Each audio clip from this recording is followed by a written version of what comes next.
morning, everybody, and good evening, I guess, if you're in the U.S. I'm Jody Schneider. I am president of the FCC and senior international editor at Bloomberg here in Hong Kong. And we are this morning very fortunate to have two distinguished panelists who will be in conversation with Keith Richburg, a member of the FCC Board of Governors, on the topic of how the Biden administration will manage its relationship with China. Before that, I would just like to mention a couple upcoming events, both Zoom events. One is a book conversation with Mara Vissendahl, who's an investigative reporter who's written a book called The Scientist and the Spy. It's a riveting true story. It's her second book, looking at a case in which the U.S. government pursued a Chinese-born scientist for allegedly trying to steal trade secrets from corporate giants. So that is on Monday, 8 p.m. Hong Kong time in the Zoom room. And we will be announcing shortly, look for the flyer, Mark Thompson, former New York Times and BBC executive, next Tuesday. On to today's event, how the Biden administration will manage its relationship with China. And we're going to talk about one of the most vexing foreign policy challenges facing the incoming Biden administration will be managing that relationship, America's relationship with China. We'll talk about how the Trump administration launched this trade war and describe the competition between Washington and Beijing as an existential struggle. It will fall to President Biden to define, President-elect Biden now, President in January, to define the next era of Sino-American relations and whether the two sides are heading for cooperation or confrontation. Our panelists include Bonnie Glaser, who's a senior advisor for Asia and the director of the China Power Project at the Center for Strategic and International Studies in Washington, where she works on issues related to Chinese foreign and security policy, She is also a non-resident fellow with the Lowy Institute in Sydney, Australia, and a senior associate with the Pacific Forum. From 2008 to 2015, she was a senior advisor with the Freeman Chair in China Studies, and from 2003 to mid-2008, she was a senior associate in the CSIS International Security Program. Joining her is Tom Orlik, who is Bloomberg's chief economist, a colleague of mine. He's based in Washington. He previously was the chief Asia economist for Bloomberg and China economics correspondent for the Wall Street Journal, based in Beijing. Before a decade in China, he worked at the British Treasury, European Commission, and International Monetary Fund. He has a new book out, China, the Bubble That Never Pops. And it is available if you are looking for Christmas gifts for your friends and family. They will be moderated by Keith Richburg, a member of the FCC Board of Governors. If you want to send questions, please do. The address is question, singular, question at fcchk.org. So please send those as soon as you can. And we will get started. Over to you, Keith. Thank you very much. Thank you for the introduction, Jody. And Bonnie and Tom, thank you so much for extending your workday or delaying your happy hour visits, whichever it is there. It's Thursday evening there you're both in Washington, D.C. or D.C. area, so it's Thursday evening there. Here in Hong Kong, it is November 20th. And so you know what that means, 2 months to go until January 20th. So before we get to the main topic, which is how the Biden administration will manage relations with China, can we just tidy up the Trump administration? Because 2 months is a long time. I'd like to know what, in your view, can the outgoing administration, assuming that the victory on election day holds, what can the outgoing Trump administration do in these next 60 days that might hem in the incoming Biden administration? Bonnie, can I start with you? Sure, Keith. Well, thanks for having me on again. There's already a great deal, I would say, that the Trump administration has done that is specifically aimed at that goal of hemming in, tying the hands of the incoming Biden administration. And I suspect we will see more. There has been rumors about maybe more actions, adding individuals or entities, companies, things like that to lists that are for sanctions, particularly as regards Hong Kong and Xinjiang. So we may see more actions in those areas. There's also potential for more executive orders. This is something that a president can easily do. And there was one that was issued I think about a week ago. And we'll probably see more in the final months. But of course, a president that comes in the first week, the first thing they do is have a long list of executive orders that they issue in order to unwind, reverse the executive orders of the previous administration.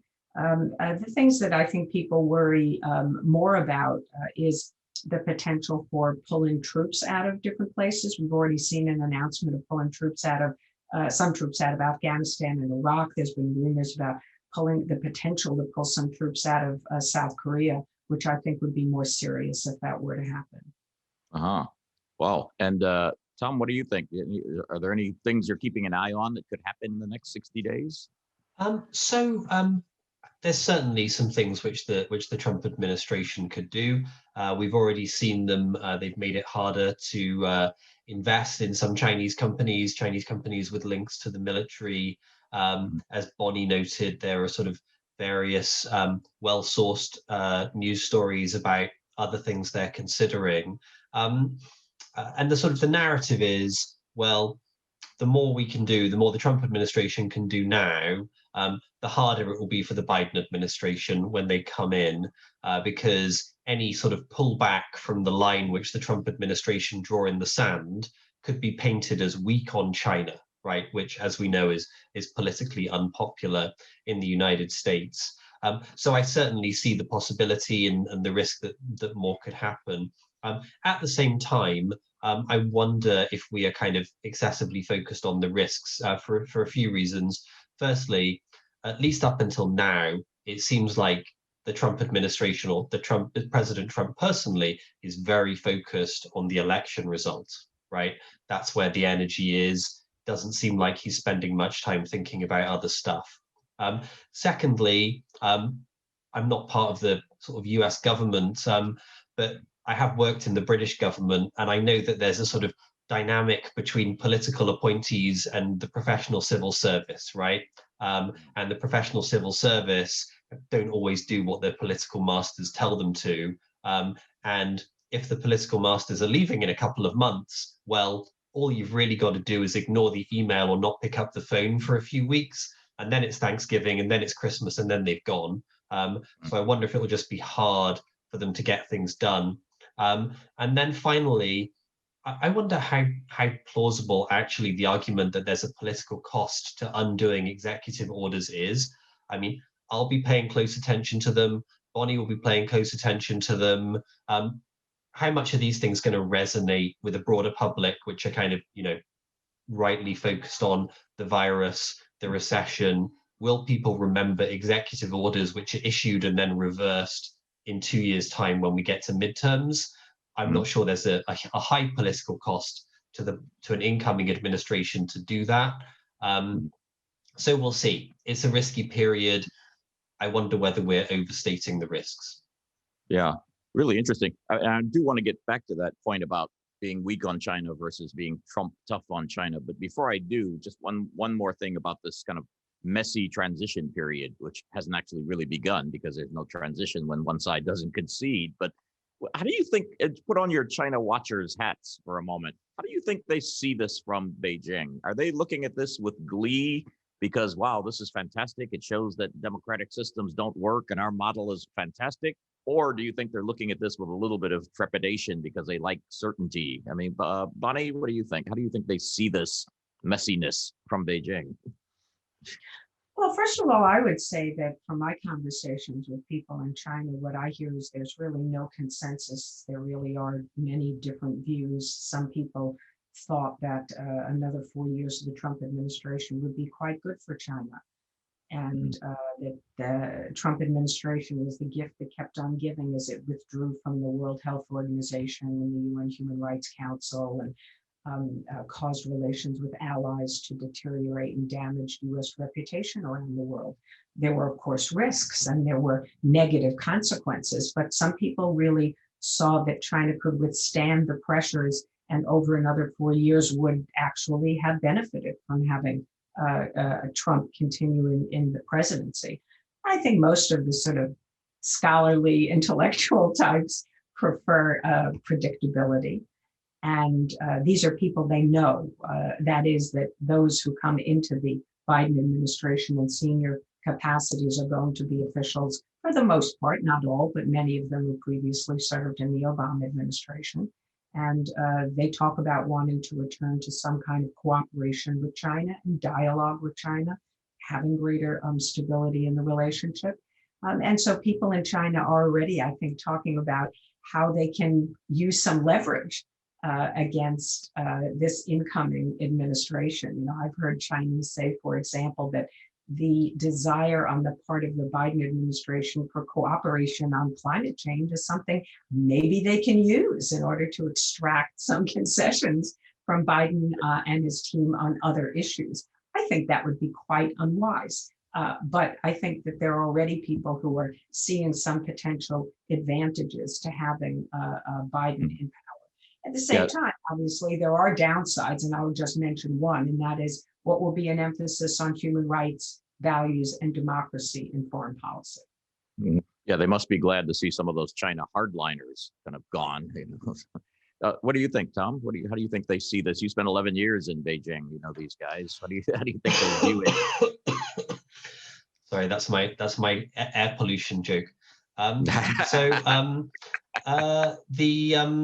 I think if we go back to Japan in the 1980s, there was, I think it's fair to say, a certain amount of hubris in the Japanese view of the United States, right?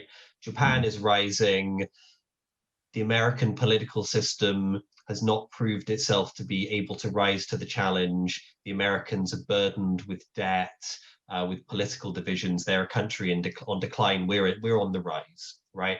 I don't have a window into kind of elite Chinese political discussions, but I suspect that if we listened in on some of those discussions over the last 4 years during the Trump administration, we'd hear some of the same notes, right? And in a sense, there's a positive there for China, right? The sort of the view that the US is in retreat and China is on the rise. At the same time, China has been a significant beneficiary of the global public goods which the US has provided, right? The global stability, global free markets. These are things which have been the kind of the crucial preconditions for China's rise. Now, if the US continued down the path that we saw under the Trump administration and continued basically withdrawing from its role as the provider of global public goods, then China would always either face a more messy and chaotic world, which would be bad, or they would have to step in and provide those global public goods for themselves, which would be expensive. So I wonder if there was some hubris there, but I wonder if there was also a kind of realization that a US retreating from its role as the kind of the sort of policeman of the global commons, if you like, meant some costs for China as well. Yeah, really interesting. And I do want to get back to that earlier point you made about the Biden administration not wanting to look weak on China. I'll pose the question to both of you this way. I've been reading a lot in foreign policy, foreign affairs magazine, et cetera, about the end of this so-called Washington consensus, this idea that if we engage with China enough, let them into the WTO, et cetera, the more they liberalize their economy, the more their government will, politically liberalize. And I've been reading now that consensus is gone, and there is a lot more support for this tough on China policy that Trump brought in. In other words, that it's not just the Trump policy, but it's a policy that the Biden administration will inherit and, like it or not, actually be forced to kind of continue. I mean, do you agree with that? Do you think that analysis is correct? Bonnie, I'll start with you. Is that how you see things? So, Keith, that needs a lot of unpacking. Okay. So I would start by saying that the assessment of the Trump administration of the multitude of challenges that China poses to the United States has become widely accepted. Still not a consensus, but certainly a majority view that China's rise is not all 100% good for the United States. Some people think that it poses a major threat. Others would say that it's not existential. We can deal with it. But when it comes to the technology competition, the military competition, pressure that China is putting on our allies as we speak, Australia being the most recent target of Chinese pressure. These are things that I think that there's a bipartisan consensus that have to be taken very, very seriously. There's less consensus on whether or not China is trying to upend the post-World War II liberal international order or supplant the United States as the global leader. But I think that it is important to note that that President-elect Biden will inherit a relationship that is really fundamentally different from the one that existed in January of 2017 when the Democrats left office, and not just in terms of the assessment of China, but the laws and the policies that are in place now. The hundreds of billions of dollars in tariffs on Chinese imports, the expanded federal entities blacklist that targets Chinese companies and government offices accused of complicity in human rights violations. Visa restrictions on journalists, as you well know. Even if the Biden administration wants to reverse that, I'm not so sure Beijing does. There may be more progress in rewinding some of the visa restrictions on students. But then you have more, of course, the Treasury Department sanctions, which are for undermining autonomy in Hong Kong. None of these things, I think, the vast majority of them will not be changed unilaterally. And potentially the Biden administration could use the tariffs in negotiations with China as some sort of leverage. We would like to over time reverse these, but what are you going to do for us, China? So my view is he just inherits a fundamentally different U.S.-China relationship, and that the assessment of even the people in the Obama administration who will come back, their views about China have undoubtedly evolved over the last 5 years. They began to change in the last few years, I think, of the Obama administration, but it's become much clearer that China does pose challenges to the U.S. But I would just, one last thing I would just emphasize is that there really is a very strongly held view within the Biden team that we have to reinvigorate America, right? I mean, we have to rebuild our country, and U.S. reputation is just in tatters around the world. And just because Trump is out and Biden is in, it's just not going to change overnight. So, we need to re-engage with countries and listen to what countries have to say, what their priorities are, try to work with other countries, rebuild alliances, re-engage in multilateral institutions. And so there's a big agenda, but it's got to start at home. We have to rebuild the United States and our competitiveness. And Bonnie, just to follow up in a word or two, how do you think the Biden administration will define China? A strategic competitor, rival, enemy? What's the word now? So my answer to that is to point you in the direction of an interview that Joe Biden himself gave, I think it was about a month ago on 60 Minutes, where he was asked which country poses the biggest threat to the United States. And without missing a beat, he said, Russia. And the interviewer asked him, so what about China? And he said, oh, China's a competitor.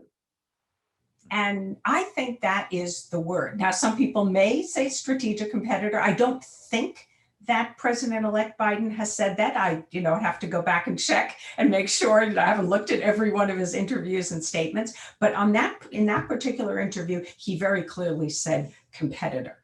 And so there will be areas of competition in technology and security, military, maybe even in ideology, although I don't think that will be as sharp as it has been in the Trump administration. And then there will be areas of cooperation because the Democrats really do want to include China in a climate change agenda and feel that engaging on global health and maybe non-proliferation as regards particularly North Korea, I think there's a view that China has a role to play. And Tom, same question to you about the old Washington consensus, if you want to call it that. It could be Washington-London consensus, but involving engagement with China. Is there a new consensus now about how to deal with China? So I think there's going to be some important things that change under a Biden administration. So leaving aside all of the policies which Bonnie eloquently set out, there's been a change in sort of tone and approach to international relations under President Trump. The diplomatic guardrails have come off. Some people have described it as the kind of the madman theory of international relations, right? Be so unpredictable that you kind of throw your opponent off balance. I think an important thing which is going to change under a Biden administration is that the diplomatic guardrails are going to come back on, and there's going to be procedure, and there's going to be consultation, and there's going to be meetings in the diary, and there's going to be policies which are announced and then implemented. So that's important. I think there's going to be some areas where the US attempts to walk and chew gum, right? I'm sure the Biden administration will want to cooperate with Beijing over North Korea. I'm sure they see potential to cooperate over climate change. At the same time, I think the new competitive relationship, the new sort of tense relationship, isn't going to change quickly. I'm sure many of you have seen the recent Pew poll of public opinion, a very striking shift towards unfavorable opinion of China in the United States, in major European countries, in Japan, in Korea. That's going to be impacting policy decisions. If you throw the GDP forecasts forwards 10, 20 years, we're going to quickly get to the point where China catches up with the United States and then overtakes. You don't need to buy the whole Thucydides trap theory to sort of recognize that this is going to be a period where tensions are going to be rising. In parallel to that, we're now also in a world where the overlap between business and markets and national security is much greater than it was, right? Why are companies like Huawei in the crosshairs? It's because there is an overlap between the telecom business and national security. Why does China not allow major US technology companies like Facebook and Google to have a foothold in the Chinese market? And why is the US cautious about companies like WeChat having a presence in the United States? It's because there is an overlap between business and national security for these massive technology companies which collect so much information on their users. So as you have growing geopolitical tensions with China catching up with and probably overtaking the US as the world's biggest economy, and this overlap in the space between business, markets, and national security, I think there's just a lot of potential for tensions and conflict. We saw a lot of that in the last 4 years. The change of administration is going to bring the diplomatic guardrails back on. That underlying dynamic, I think, is not going to go away and may even become more serious going forwards. Yes, and thank you. I'm glad you brought up the Thucydides trap because I never know how to pronounce that. You're just showing off your pronunciation there. Don't appreciate that, Keith.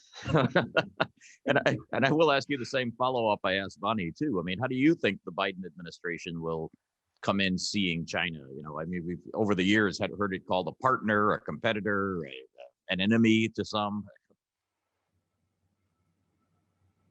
Yeah, I'm gonna echo Bonnie. I've not read every statement which the Biden administration has made on this, but I think strategic competitor, something in that sort of that range. Let's bore down on some of these issues that you guys were talking about here. One being, for example, let's take the military posture to begin with. A lot of people are asking the question: is there some kind of inevitable conflict that might occur either in the South China Sea or over Taiwan?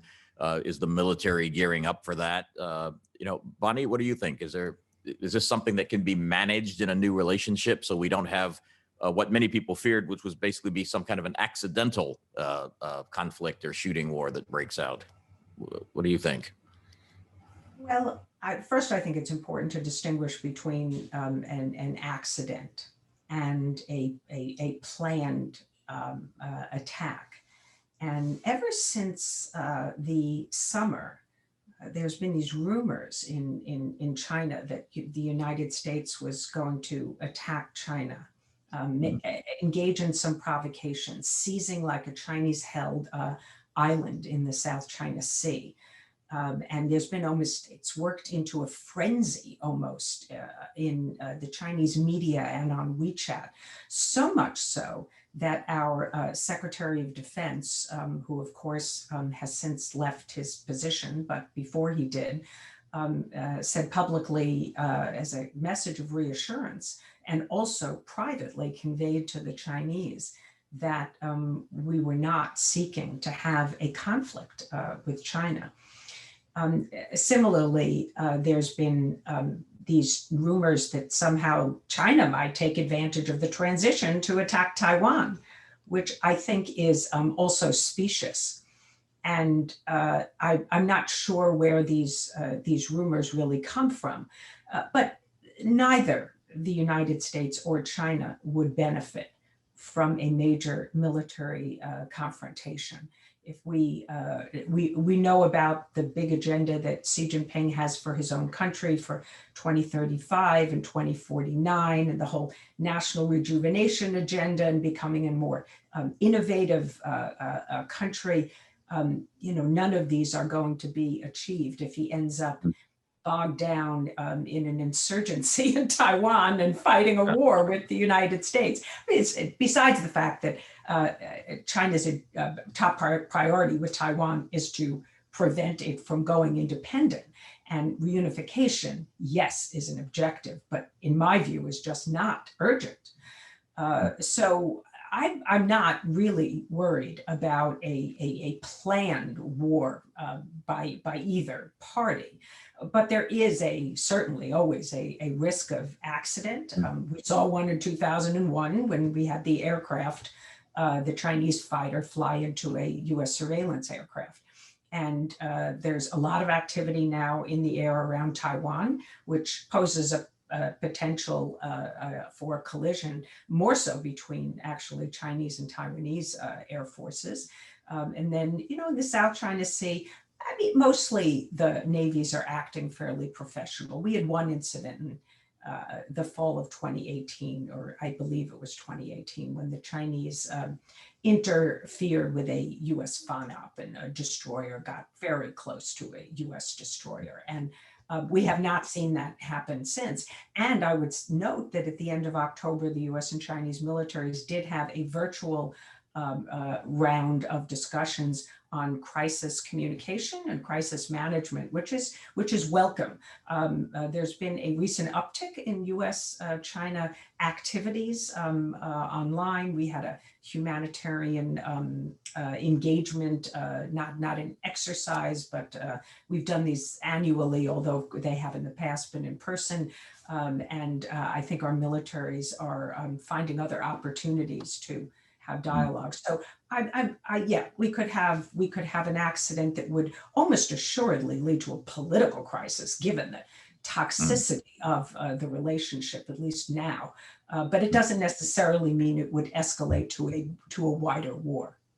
Oh, that's good. And just a quick follow-up: have there been any high-level military contacts or visits in the last year or two? There have been visits, and I can't remember off the top of my head when the last one was, but not this year, definitely not last year, but I believe there was last year. I'm trying to remember when Wei Fenghe last came, the Chinese defense minister to the United States. I know they met at the Shangri-La Dialogue in Yes. 2019 in Right. June. So that may have been the last time that they saw each other face to face, but there have been occasional phone calls Right. that have taken place, and I think that there's still, as I said, ongoing contact between the militaries, which is important, and not as negative as the relationship between the Chinese Foreign Ministry and the U.S. State Department. Interesting. And Tom, in your specialty, which is economics and trade, I wonder. I just saw recently China and other countries have gone into this new regional comprehensive economic partnership. How do you? Let's bore down into this a bit. You think the Biden administration is going to see this and want to revive the TPP, so we have a pact that the U.S. is in and can lead? Or is TPP off the table now because of what we talked about earlier, this kind of shifting consensus? Yeah, it's a good question. I've got one observation on the security side, drawing on a bit of economics. So one of the sort of maxims of behavioral economics is that people place too high a probability on low probability events. And they do that especially when the low probability events are super interesting, right? Like the idea of a war or an invasion. And I think that's probably a feature of concern about US-China military conflict.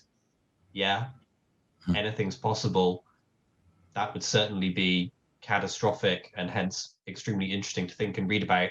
As a consequence, we hear about it a lot and we place a probability on it, which maybe is a little bit too high relative to the actual chances of it happening. So on the RCEP,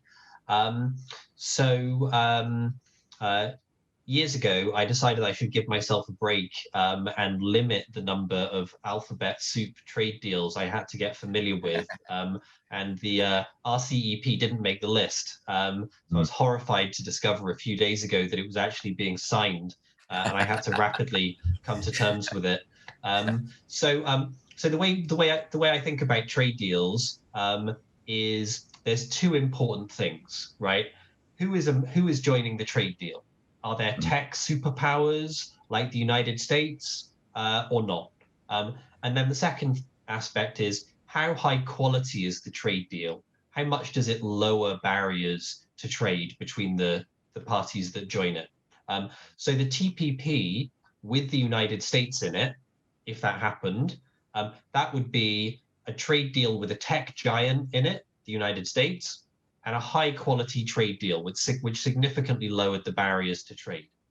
And if that happened, you would have a lot of technology and ideas flowing between the partners, especially from the United States to the less developed partners, and that would be really significant and have a big positive impact on the other members. Now, the RCEP isn't nothing, and it's certainly a symbolic win for China, demonstrating that they continue to kind of be the, I guess, how they would see it as the kind of the grown-ups in the room on promoting free trade. But it doesn't have a tech giant in it. There's no United States in there. And it's a relatively, I guess you'd call it a light trade deal. It doesn't significantly reduce the barriers to trade.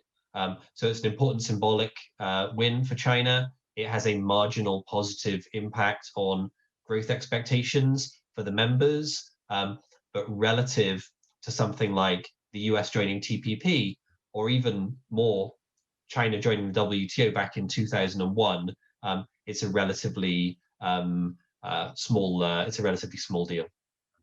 By the way, I'm surprised you said that China would not be considered a tech giant, because we keep reading about how they're going to beat us at AI and how their tech companies are competing with the big American tech companies. But you think that they still within this RCEP would not be considered the tech giant? Well, they're not. So China has very rapidly approached the technology frontier, right? So 20 years ago, they were making textiles and toys, and now they are making some of the most advanced sustainable energy products. They're making high-speed trains. They have some of the most advanced thinking about artificial intelligence. So they've made rapid progress towards the technology frontier, but they are not in the same place as the United States. I mean, one sort of obvious way to think about that is GDP per capita, right? GDP per capita in the United States is more than 3 times higher than it is in China. If China had the same technological capacity as the United States, that gap wouldn't be there. Mm-hmm. Oh, fascinating. You know, before we get too far in, I do want to ask about our home base here of Hong Kong, which everybody here obviously is interested in. What do you think, both of you? I'll start with you, Bonnie. Do you think the Biden administration, when it takes office January 20th, can take a different approach, or would continue the same approach in terms of the Hong Kong Relations Act? Is the Biden administration's hands going to be tied by Congress and by the Relations Act, or do you think there'll be some difference in the approach to Hong Kong?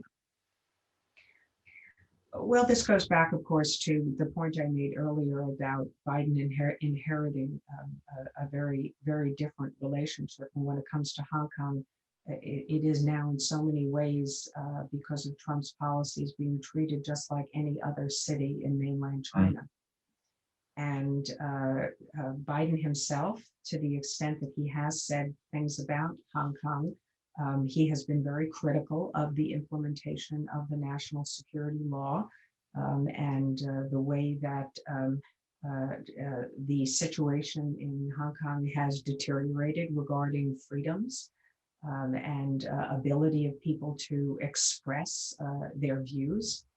And so it's my expectation that he will not change any of the aspects of the relationship that he inherits, which have been put in place by the Trump administration.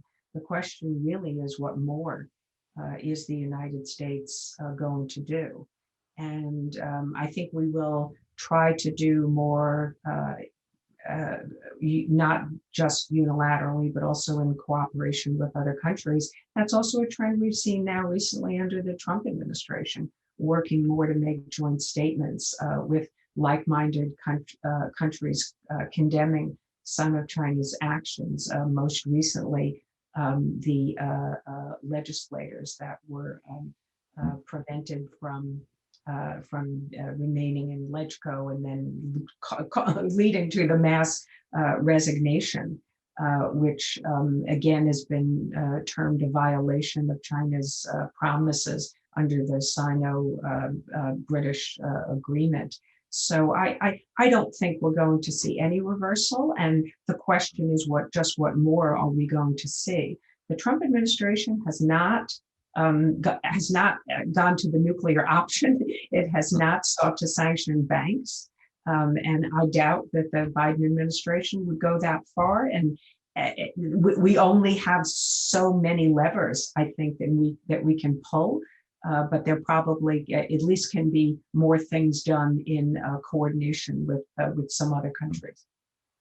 And Tom, we're getting some audience questions coming in specifically about Hong Kong. One from Emily Lau, former journalist, former member of the Legislative Council, and a longtime FCC member, saying, what will the Biden administration do to show support for the Hong Kong people who have been struggling for democracy and freedom and facing increasing risk to their personal safety and loss of civil liberties? Any thoughts on anything that the Biden administration might do to show support for Hong Kongers?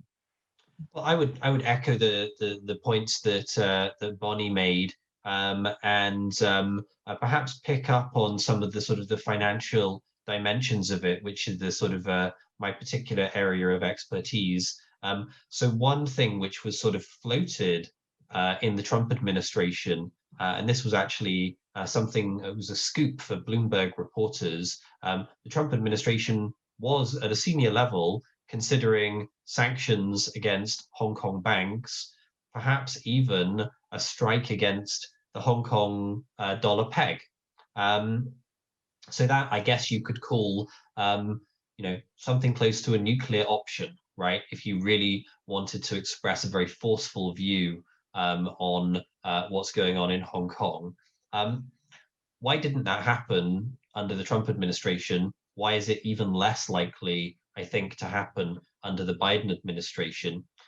Well, it's because the control of the financial system, influence over the global financial system, is an instrument which the US can't really use without breaking, right?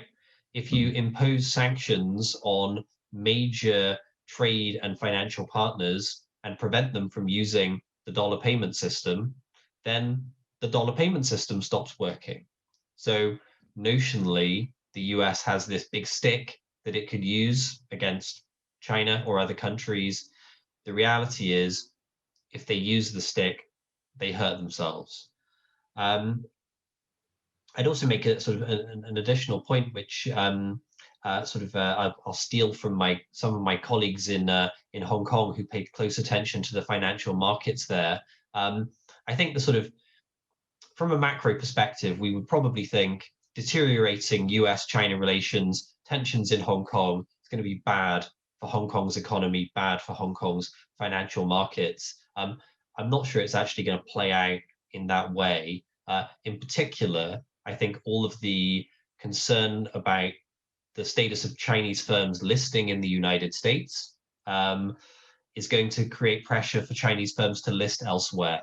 And Hong Kong is the obvious place for that to happen. And stay there, Tom, because another question comes directly to you from the audience. It says, please ask Tom about China's internal debt issue. Will that slow down or drag down China's economic growth in the coming 10 years so that China actually may not be able to overtake the US in 10 years' time, as many predict? It's a great question, Keith, and I'd like to thank my wife for planting it. And it also gives me an opportunity to draw attention to my book, China, the Bubble That Never Pops, that I've placed over my right shoulder to create a subtle subliminal message to viewers. So I was in China for a decade, and for that entire time, there was a sort of a drumbeat of concern about the debt problem, right? China's debt to GDP ratio rose from 150% in 2008 all the way up to 250% in 2015. And when we see that rapid increase in debt in other countries, often it triggers a financial crisis. And so the view from Wall Street and the International Monetary Fund and some economists in Hong Kong is, well, we've seen this movie before. We don't know when it's going to happen, but China's going to have some kind of debt meltdown. The thesis which I set out in my book is that there are certainly problems. There are more bad debts on China's bank balance sheets than they let on. But China also has some important under-recognized resources for resilience. In particular, because China's savings rate is so high, and because it's hard to take money out of the country, China's banks are extremely well funded. And financial crises, they don't start because banks make bad loans. They start because banks run out of funding. China's banks are not very likely to run out of funding.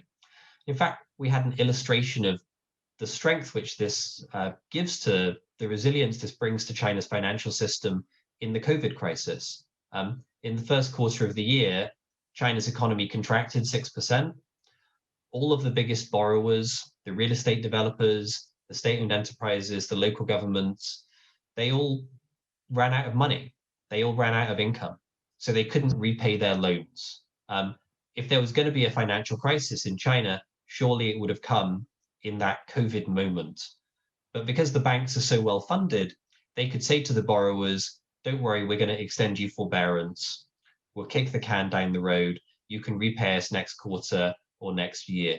It's a kind of an illustration of the underlying sources of strength in China's financial system. And one of the reasons I don't expect them to have a kind of a Lehman moment or a Minsky moment in the foreseeable future. Thank you for that. And Bonnie, in the interest of equal time, you have a chance to plug any book you'd like of your own as well, because we have a question here that says, do you expect the Biden administration to support or expand U.S. participation in China-targeted initiatives such as the Quad? Or might they negotiate smaller, more targeted agreements with allies focused, for example, on cybersecurity, climate change, et cetera? From what I've heard from people who are close to the Biden team, I think that there is interest in building on the Quad. I mean, the Quad goes back really to 2007, and then it really was sort of put on ice for 10 years, and now it's being reinvigorated. And frankly, I think it is less to do with because the Trump administration is arm twisting than it is a reaction to Chinese policies toward these other countries, Japan, India, and Australia. And so there's just a common shared concern that these countries have about China, and they're more willing to do engage in different kinds of activities, certainly dialogue, but now we see Australia return to the Malabar exercise. But there's not only interest in the Quad, there's interest in what's being referred to as the Quad Plus. And that is basically, the way I would describe it is a sort of a la carte menu of activities that different groupings of countries can engage in. So and not every country may feel like they want to do a military exercise in the South China Sea, but maybe a small grouping of them will. And so I think that there will be different kinds of activities, some of which will be aimed at democracy promotion, because this is certainly something that all four of the Quad countries share. So that's really what I would look for. And I would also highlight that Joe Biden has now had phone calls with a handful of leaders from the Indo-Pacific, and from Japan, Australia, South Korea, and India. And in all of these phone calls, he has used the phrase secure and prosperous Indo-Pacific. So this looks like will be the new watchword. It will replace free and open Indo-Pacific. But it will still be the geographical construct of the Indo-Pacific. And I mean, every administration has to have a new phrase. So of course they can't continue the last one, but the good news, it's not Pivot 2.0. And I think that this is something that maybe will be seen less as aimed at containment of China and maybe a little bit more inclusive. And countries like India and Indonesia have used the term inclusive when they talk about the region. And so I think ultimately that will be welcomed. So India is very happy, right? They're included in the Indo-Pacific. Well, India has been increasingly important to the United States, I would say, over the last 3 or 4 administrations. This is a relationship that has been evolving with fits and starts, but nonetheless evolving in a very positive direction. Yes, and stay there, Bonnie, because this one looks like it might be for you as well, from Richard Ward, one of our members. It says, how should the new U.S. administration deal with China in areas of technology theft, cyber attacks, and drug exports? Or any thoughts on? Well, I'm sure Tom has thoughts on this as well, but in the area of technology espionage, we know that the Department of Justice stood up this China initiative and has been very active. They've hired a lot of people. I can't remember how many cases, but they put out, I mean, we're talking about thousands of cases that are now underway. And every week I hear more stories about some of them that have been resolved. The last one this week, it was somebody who worked for Raytheon who was caught selling classified information to China and got, I think it was, if I'm not mistaken, 36 or 38 month sentence. And there are just many of those. And so this is something that I can't imagine that a Biden administration would want to dismantle this. There's a lot of concern about espionage, about technology theft, and about the use of cyber. I mean, let's face it, it was the Obama administration that agreed with Xi Jinping, the two leaders, that cyber should not be used to steal technology for commercial purposes, for a commercial advantage. And that is no longer, as I understand it, a working operational agreement. So they may try to get back to that. But I think these issues are going to be of great concern. And technology overall is going to be front and center for the Biden administration, because there's real recognition that the future of our country, our place in the world, is going to be a product of our innovation and whether or not we remain competitive and dominant in many of the key strategic technologies. And China's, when it rolled out its Made in China 2025 program, that was just a wake-up call for so many people in Washington and in Germany as well, quite frankly. It's gotten the Europeans' attention. And so I think that, this is an area where there's going to be discussion about new industrial policies and about investing more in R&D. We just have to fix our technological base and our education in the United States. So again, go back to what I said earlier, it's about fixing the United States, making us more competitive. Yeah. Tom, do you agree with that? Or any other thoughts? There's so the sort of the grandfather of modern economics, Adam Smith, in his book, The Wealth of Nations, written, I guess, more than 2 centuries ago, has a couple of pages on China, and they're incredibly sort of foresightful. He says, China is so big that they can achieve enormous economies of scale in manufacturing. They're closed now, but when they start trading with the world and learning foreign ideas, and they put that together with their enormous scale, they're going to be world beating, right? And in a nutshell, that kind of captures the big narrative of China's rise since Deng Xiaoping opened the door back in 1980, right? Enormous scale, put that together with learning foreign technologies, and you have some world-beating companies, right? And we saw that first in textiles and toys, and then in metals and plastics, and then in ships and trains, and then in sustainable energy. And the concern, as Bonnie mentioned, from the China 2025 plan is that in the next 10 years, it will be in everything, right? Now, this raises a really important question for the United States, right? Because the United States, the competitiveness of the United States is based in part on its open innovation system, right? We will do business with the world. We will invite the cleverest people in the world to participate in our academic system. We will have partnership between universities and businesses to drive a sort of innovations into markets, right? Now, when you are the biggest economy in the world, you don't have any competitors, that model makes absolute sense.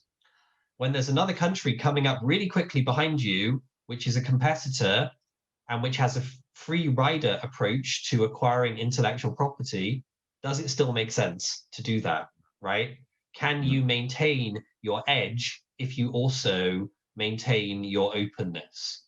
That's, I think, the sort of debate which is taking place right now in Washington, D.C., and I'm sure in many corporate headquarters.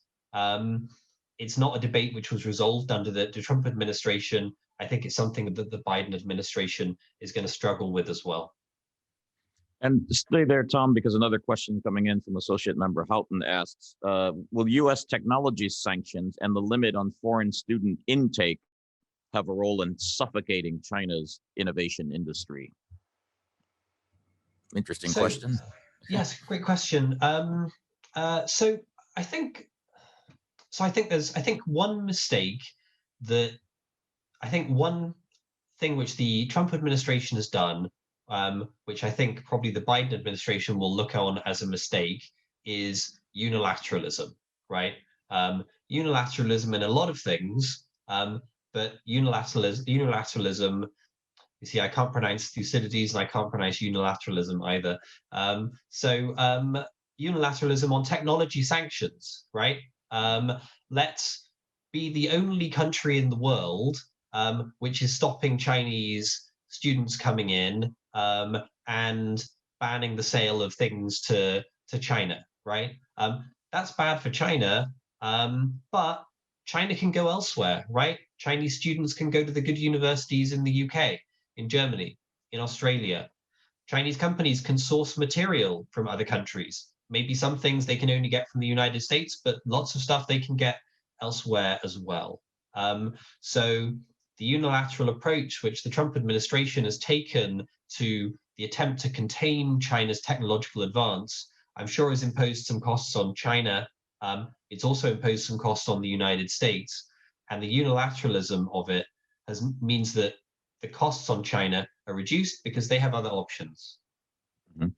And before we wrap up, we can get a couple more questions. I do want to get back to this. Now, that was mentioned earlier, I think you mentioned it, Bonnie, but this question about the media and specifically Chinese media companies in the U.S. Do you think the Biden administration might change that policy where designating them as foreign missions and limiting their stay there in order to get U.S. journalists to stay? Or as you mentioned earlier, I think you said China may not really want to change that policy, right? That's really a tough set of issues, I think, for the incoming Biden administration, because Tom made the point earlier about the Biden administration not wanting to look soft on China. And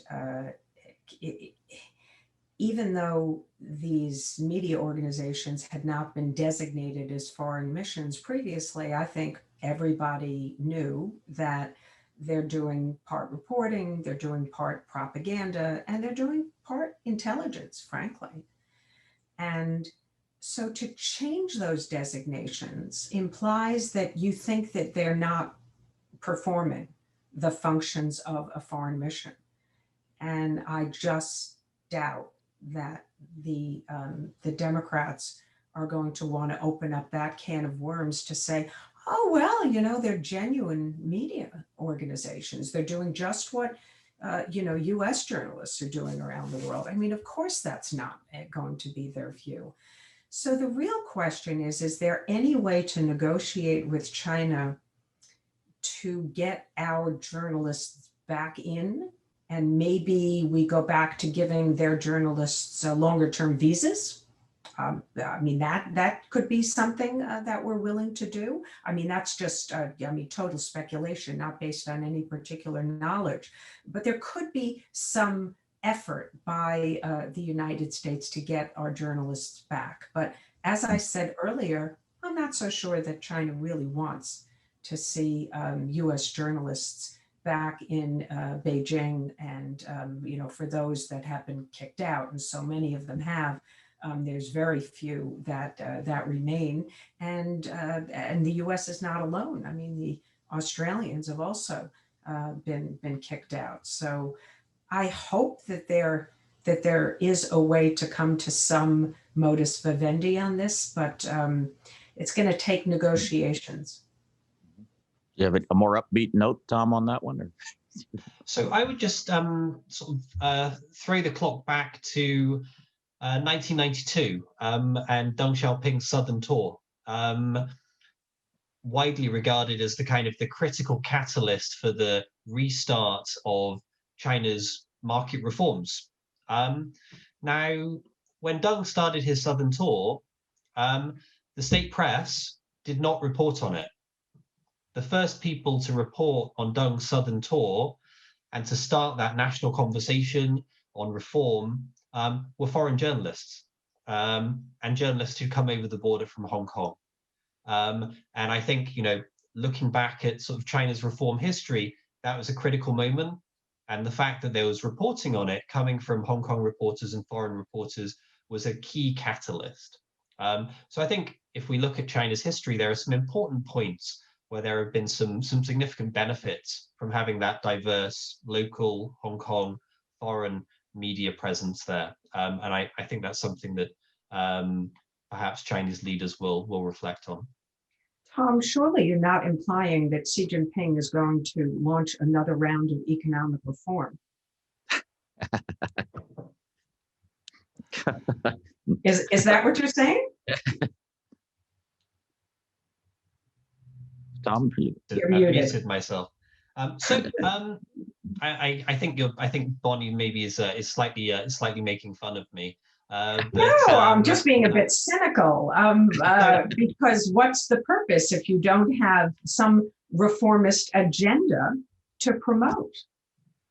So I think that if we look at Xi Jinping's track record on economic policy, we have seen the deleveraging agenda, critically important move to manage down risks in the financial system. We've seen the supply side reform agenda, critically important move to reduce overcapacity in some of those sort of moribund old state sectors, steel and cement and others. And we've seen, surprisingly, steps towards market opening, right? Especially in the financial markets. It's now easier for foreign investors to participate in China's capital markets than it was. The RCEP, I talked about it as being, a relatively a trade deal which doesn't significantly reduce barriers to trade, but it reduces barriers to trade.